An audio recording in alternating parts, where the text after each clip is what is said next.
என் பிடி பீரியட யாருக்காகவும் விட்டு கொடுக்க முடியாது. 8 மணி நேரம் கிளாஸ்ல உட்காந்துட்டு அந்த ஒரு பிடி பீரியட் வரப்ப கண்ணில் அந்த சந்தோஷத்தை பார்த்துருக்கீங்களா சார்?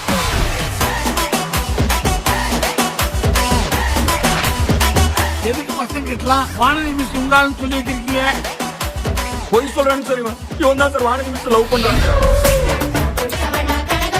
ஸ்கூலுக்கு போக போகுது. நான் வழியில எங்க நிக்க கூடாது. ஏதா பிரச்சனைனா பார்த்துட்டு பார்க்காத மாதிரி போயிடும். இந்த 2 ஜாதகமும் ஒன்னா சேரவே கூடாது. இந்த பொண்ணு அவரை மதிக்கவே மதிக்க இவர் ஒரு புழுவை பாக்குற மாதிரி தான் பாப்பான். ஐயோ சாமி, அது எங்க 2 பேர் ஜாதகம்.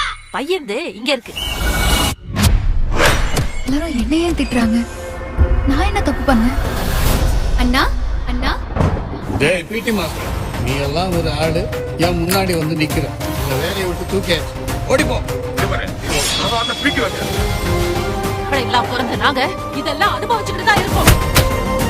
அப்படி ஒண்ணு நடக்கிறப்பவே செத்து போயிட்டா போராட்டம் எல்லாம் பண்ணுவாங்க. அதுவே உயிரோட வந்துட்டா அவளை பேசியே சாகடிச்சிருவாங்க. சும்மா நிக்கிறீங்க? நான் வெறும் பிடி சார் தான், ஹீரோ இல்ல. மைக் டைசன் என்ன சொல்லியிருக்கிறார்? எதிர்த்து அடிக்கணும்னு மட்டும் சொல்லல, எந்த சூழ்நிலையிலையும் யாருக்கும் பயப்படாதுன்னு சொல்லியிருக்கிறார்.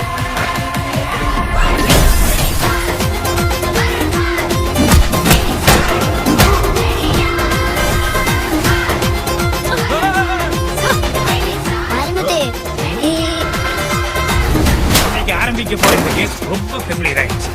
அடிதடி லெவலுக்கு போகாம ஆர்கியூமெண்ட் பண்ணுங்க. படிக்கிற பொண்ணு படுக்க கூப்பிட அவனுக்கு தைரியம் வரப்ப அதை எடுத்து கேட்க எனக்கு வரக்கூடாது.